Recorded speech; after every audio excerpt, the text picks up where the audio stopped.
mesélje nekünk egy picit, miért vagytok itt, mik ezek a különböző dolgok, ki ez a szabad csapat? Azért vagyunk itt, meg mert hívtak. Igen? Ezek a különböző dolgok, meg szovjet haditechnikák. Aha. Melyiket tartott te a legkülönlegesebbnek? Hát nagyjából mindet. Imádjuk őket, tehát itt. Igen. Amikor ez a mögötted levő jármű így behajtott ide a hangárba, akkor úgy éreztem, hogy úgy tekintélyparancsoló. Igen, ez ilyen hapsis darab persze. Akkor megfagy a levegő, amikor mi jövünk. Nagyon jó. Nagyon jó. Látom, a kollégák is abszolút tudják. Kollega elvtárs. Elvtársak abszolút hozzák a feelinget. Ők most éppen tüntetők, akik behajtottak az autóba.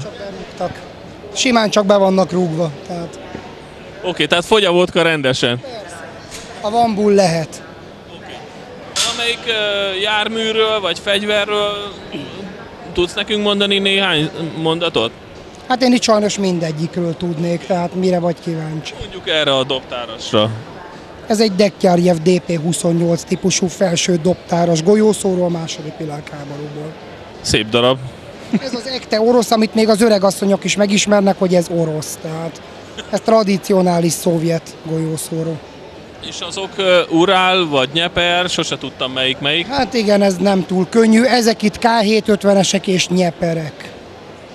A K750 az a BMW másolat, vagy mind a kettő az? Ezt megosztanak a vélemények, hogy másolat vagy nem. Állítólag a legelsőket úgy vették, hogy Németországon keresztül Svájcból importálták, de a rossz vélemények meg azt mondják, hogy ahogy vége volt a háborúnak, 45-ben az szovjet csapatok, mint háborús jóvátételt elvitték a gyárat, de úgy, hogy még a vasúti sínt is fölszedték, tehát nagyjából ez lehet az igaz, tehát loptak az elvtársak, de jól sikerült a mutatvány. Hát hadizsákmány. Nagyon szép a standotok. Úgy látom, hogy sikerült is jó alaposan berendezni.